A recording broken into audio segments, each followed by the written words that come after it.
얼마 전 몇몇 외신은 폴란드의 최근 행보에 주목하는 기사를 대서특필했습니다. 이들에게 무기를 판매하는 한국만큼이나 다른 서방 국가들도 폴란드의 계획에 관심이 많기 때문입니다. 폴란드가 작년 한국에서 막대한 금액의 무기를 샀던 것은 이제 더 말할 필요도 없는 대사건이고, 한국뿐만이 아니라 미국 등 다른 나라에서도 무기를 긁어모으고 있습니다. 심지어 최근에는 무려 96대의 아파치 헬기를 한 방에 사버렸죠. 이러다 보니 폴란드의 군비 지출은 매우 가파른 폭으로 상승하고 있습니다. 한 외신에서 계산한 폴란드의 군비는 현 폴란드 정권이 집권한 2015년 대비 무려 3.5배가 넘게 늘었습니다. 올해 국방비 지출은 약 340억 달러로 하나로 45조에 육박합니다. 뿐만 아니라 폴란드는 군대의 규모 역시 2015년 9만 5천 명 수준에서 올해 17만 5천 명으로 2배 가까이 늘었죠. 폴란드의 행보가 이처럼 파격적인 것에 대해서 매체와 많은 전문가들이 예상하는 이유는 우크라이나가 전쟁에서 패배할 경우 러시아의 다음 표적이 폴란드가 될 가능성이 매우 높기 때문입니다. 그 경우 폴란드와 러시아의 싸움은 역시나 지상전 위주가 될 예정인데, 폴란드가 그토록 필사적으로 무기를 사모으는 데에는 그럴 만한 이유가 있던 것입니다. 특히 폴란드는 전차 확보에 혈안이 되어 있다고 말해도 과언이 아닌데요. 결과적으로 폴란드가 이렇게까지 애를 써서 손에 넣게 되는 전차 전력은 가공할 수준이 될 것이라고 합니다. 또 다른 외신 한 곳 역시 폴란드의 행보에 주목하며 폴란드가 장차 손에 넣게 되는 전차 전력이 영국, 독일, 프랑스, 네덜란드, 벨기에, 이탈리아를 다 합친 것보다도 많은 수량이 될 것이라고 전했습니다. 이들이 꼽은 국가들은 전부 소위 서유럽으로 불리면서 서방 진영에서도 주요 국가로서 오래도록 목소리를 내왔던 면면입니다. 그런데 이들의 전차 전력을 모조리 합친 것보다도 폴란드가 2030년까지 손에 넣는 전차의 수가 더 많다는 것입니다. M1 에이브람스 300여 대와 K2 흑표 1000대를 주로 해서 구성되는 폴란드의 압도적인 기갑 전력은 어쩌면 서유럽 국가들한테도 날리는 경고의 의미가 있을지 모릅니다. 폴란드는 한때 나라의 힘이 없어서 서유럽과 러시아 모두에게 시달렸던 과거가 있죠. 폴란드가 이를 악물고 지갑을 탈탈 털어가며 무기를 사모으는 것은 1차적으로는 러시아의 위협을 차단하기 위한 것이었습니다. 그러나 그 뒤에는 우크라이나 다음으로는 폴란드가 러시아를 막아줄 것이라고 막연히 믿고 있는 서유럽에 대한 역겨움, 과거 러시아와 손을 잡고 국토 절반을 갈라먹었던 독일에 대한 증오 등의 감정이 분명히 있었습니다. 유럽 최강의 군대를 손에 넣어서 최소한 옛날처럼 잘나가는 나라들만이 끼어 유럽 땅을 무대로 체스를 두는 상황이 재현되지 않게끔 하려는 것인데요. 그런 폴란드가 어느샌지 단지 유럽 최강을 넘어 유럽의 나머지 전부를 다 합친 것보다도 강해지고 있으니 슬슬 경계 차원에서라도 다른 나라들이 폴란드의 군비 증강 상황을 주목하게 되었습니다. 일각에서는 폴란드가 이런 어마어마한 양의 무기를 구매한 상황에서 그 대금을 정말로 낼 수 있는지 궁금해하는 질문에 대해 모스크바 아니면 베를린을 향해 구매한 무기들을 진격시키면 필요한 대금을 마련할 수 있을 것이라는 우스갯소리까지 하는 지경이죠.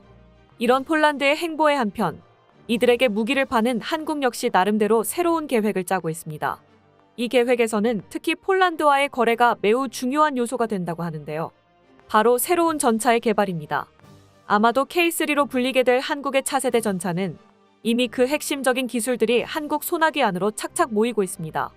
폴란드 수출을 통해서 얻은 자금과 한국 무기에 홀딱 반한 폴란드 측의 사업 참여 요청을 바탕으로 한국은 K3 개발에 필요한 밑준비들을 어느 정도 마치고 슬슬 구체적인 틀을 짜보려고 하는 상황입니다. 그리고 이런 상황이 몹시 언짢은 나라가 있었으니 바로 중국입니다. 얼마 전 중국 관영 매체 터우티아오는 한국의 전차 개발 계획을 분석하는 내용의 기사를 보도했습니다. 이들은 한국이 최근의 성과를 통해 K2 흑표를 새롭게 개량하고 K3의 기본적인 컨셉을 구성했다는 점을 꼽으면서 짐짓 인정하는 척을 했습니다. 자기들의 주력 전차인 99A식 전차보다도 강력해질 것이라면서 말이죠. 그러나 이들은 자기들 역시도 차세대 전차를 개발하고 있으며 완성되면 K3조차도 상대가 아닐 것이라고 허세를 부려댔습니다. 거기에 어떠한 근거도 없는데도 말입니다. 기사 원문 번역본을 함께 보시죠. 우크라이나 전쟁의 발발과 함께 작년 한국의 K2 전차가 폴란드를 위시한 나토 국가들에게 많이 도입되었다. 한국 전차들은 일시적으로 각광받으면서 중동 국가들도 연이어 도입 중이다. 그러나 한국이 K2 전차가 훌륭한 전차라 여겨도 2008년에 개발된 이래 현재까지 K2의 성능 개량 작업은 순조롭게 진행되지 못했다. 국제적으로 봤을 때 미국, 유럽, 중국 등 주요 군사 강국들의 전차 성능은 향후 3년에서 4년 이내로 크게 향상될 것인데 특히 2023년 이후로 그 속도가 빨라지고 있다. 한국은 북한이 보유한 약한 전차들이 아닌 중국의 최신식 전차들을 파괴하는 데 초점을 두고 있다. 한국은 중국의 전차들을 연구하고 미국과 유럽의 전차 기술들을 차용하여 자신들의 전차 설계에 반영했다. 한국의 언론 보도에 따르면 한국국방과학기술연구소는 차세대 전차에 적용할 저소음 엔진과 대구경 무기 체계 기술을 연구 중이라고 한다. 이를 위해 450억 원을 투입하여 2026년 11월까지 개발을 완료할 예정이다. 한국의 차세대 전차에는 130mm 주포, 날개 안정 분리철 갑탄, 무인화 포탑, 승무원 보호를 위한 분리형 객실 구조, 방탄 세라믹, 고용량 수소 연료 전지 등 차세대 기술들이 적용될 것이다. 현재 한국은 아직 차세대 전차의 세부 사항 연구 단계이므로 요구되는 기술들로 한국이 개발할 차세대 전차의 성능을 예상해야 한다. 한국의 차세대 전차는 K2 전차를 개발한 현대로템에서 개발 중인데 인공지능 기반의 작동 체계와 유무인 복합 멈티 기술을 적용할 계획이다. 게다가 현대는 다목적 미사일과 360도 상황 파악 체계, 능동 방호 체계, 다목적 드론을 탑재하는 방안 역시 구상하고 있다. 한국의 차세대 전차는 우크라이나 전쟁의 교훈이 반영되어 전차의 핵심 3요소인 기동성, 화력, 방호력 측면에서 첨단 기술이 최대한 반영된 형태로 등장할 것이다. 한국은 자신들의 차세대 전차가 다음과 같은 기술들이 반영되어 중국의 전차들을 능가할 것이 확실하다고 여긴다. 첫째, 신에너지를 동력체계로 사용하여 적에게 더욱 조용히 접근할 수 있게 될 것이다. 최근 민수용 차량 분야의 유행은 전기차인 반면 현대 주력 전차의 동력체계는 여전히 내부 연소 엔진이다. 대부분 디젤이고 미제 M1 에이브람스나 러시아 T-80 같은 일부의 경우에는 가스터빈 엔진을 사용한다. 현 시점에서는 열악한 환경에서도 최대 속력이 시속 60에서 70km인 내부 연소 엔진보다 나은 추진 체계가 없다. 그러나 기후 변화와 친환경 에너지에 대한 요구 증대로 하이브리드, 전기, 수소전지 등이 내부 연소 엔진을 대체할 것으로 예상되는데 해당 추진 체계들에는 정숙성과 은밀성 측면의 장점도 있다. 한국의 기아 모터스는 작년 DX 코리아에서 수소연료 전지를 탑재한 군용 차량을 선보였다. 향후 한국의 전차들은 발열과 정숙성 측면에서 이점을 지닌 이러한 동력 체계들을 사용하여 적의 탐지 장비에 감지될 가능성을 줄일 것이다. 둘째, 중국제 전차들보다 큰 구경의 주포를 사용할 것이다. 전차의 주무장은 주포로 서방제 전차들은 120mm, 중국제 전차들은 125mm 활강포를 사용한다. 그러나 전차들의 방호력이 증대되면서 전차 주포들의 구경 또한 증가하는 추세이다. 한국은 중국제 전차들에 탑재된 주포들보다 강력한 130mm 전열화 학포 탑재를 고려하고 있다. 기존의 주포들은 오직 화학 추진체들을 사용하여 포탄을 쐈던 반면 전열화 학포는 화학 추진체에 전기 에너지를 더하여 강하게 포탄을 쏠 수 있으므로 매우 파괴적일 것이다. 셋째, 중국제 전차들보다 더욱 완벽한 장갑 방호력을 갖출 것이다. 적의 탄환에 대한 전차의 발전은 장갑 증가로 이뤄져 왔는데 장갑을 더하면 방호력은 높아졌지만 자연히 전차 무게도 증가하여 기동성에 악영향을 끼쳤다. 한국의 차세대 전차는 방탄 세라믹 합금 MMC를 사용하여 경량화와 방호력 증가를 함께 추진할 예정이다. 게다가 전차의 장갑은 대전차 미사일을 막는데 제한적이므로 능동방어 체계가 많은 관심을 받고 있다. 비록 한국형 하드킬 능동방어 체계는 개발이 되어 있으나 파편이 전차 주변의 보병들을 해칠 수 있다는 문제와 높은 가격 문제로 한국 국방부에 의해 도입되지 않았다.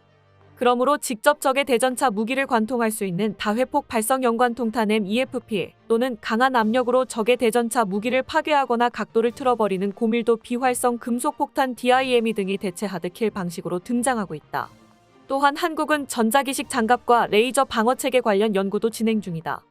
넷째, 중국제 전차들보다 뛰어난 인공지능 기술을 접목시킬 것이다. 한국은 차세대 전차의 무인 기술을 적용하여 드론 등 장비 운송이 필요할 경우 무인 운전이 가능하도록 만들 예정이라고 공언했다. 한국의 차세대 전차는 K2와 마찬가지로 전차장, 조종수, 호수의 3명으로 운용될 예정이지만 인공지능 기술이 적용되면 4명으로 늘어날 수도 있다. 중국 전차들과 한국 전차들을 비교했을 때 필자의 생각에는 중국제 전차들이 한국의 K2보다 앞설 듯하다. 비록 한국 전차들의 개념과 기술 수준도 좋지만 중국 전차들은 발전을 멈추겠는가? 중국의 방위산업체들은 틀림없이 더욱 우수한 제품들을 개발할 수 있다. 한국이 어떤 시각과 생각을 가졌든 중국 전차들의 적은 예나 지금이나 미국의 전차들이지 한국의 전차들이 아니다. 이처럼 중국 매체는 언론 등을 통해 공개된 차세대 전차 K3에 관심이 많습니다. 한국이 탑재하려고 하는 기술과 이미 손에 넣은 기술들이 각각 어떤 것인지도 대략적으로는 파악하고 있는 모양인데요. 한국의 전차 개발 능력이 중국 이상이라서 현역 주력 전차인 99A식을 뛰어넘는다고 말하면서도 자기들이 만드는 차기 전차는 K3보다 나을 것이라는 주장은 별 근거도 없이 하고 있습니다. 보통은 이렇게 우겨대는 행동을 보면 전곡을 찔렸기 때문이라고 생각할 텐데 말입니다. 단적으로 말하면 중국 측 매체의 기자 역시 모든 것이 비밀에 쌓여있는 중국의 전차 개발 상황을 알지 못하고 그래서 한국의 개발 상황을 염탐했더니 생각보다 훨씬 진보적이었던 것입니다. 자기네 전차가 어떻게 만들어지고 있는지 알지를 못하니 한국 전차가 부러워도 깎아내릴 마땅한 근거가 없었겠죠. 중국에서 이런 반응을 보인다는 것은 역시 한국이 올바른 방향으로 나아가고 있다는 증거입니다. 한국이 앞으로도 중국이 두려워하는 명품 전차를 만들 수 있으면 좋겠습니다. 끝까지 시청해주셔서 감사합니다. 도움이 되셨다면 좋아요를, 다른 이야기도 궁금하시면 구독을 눌러주세요.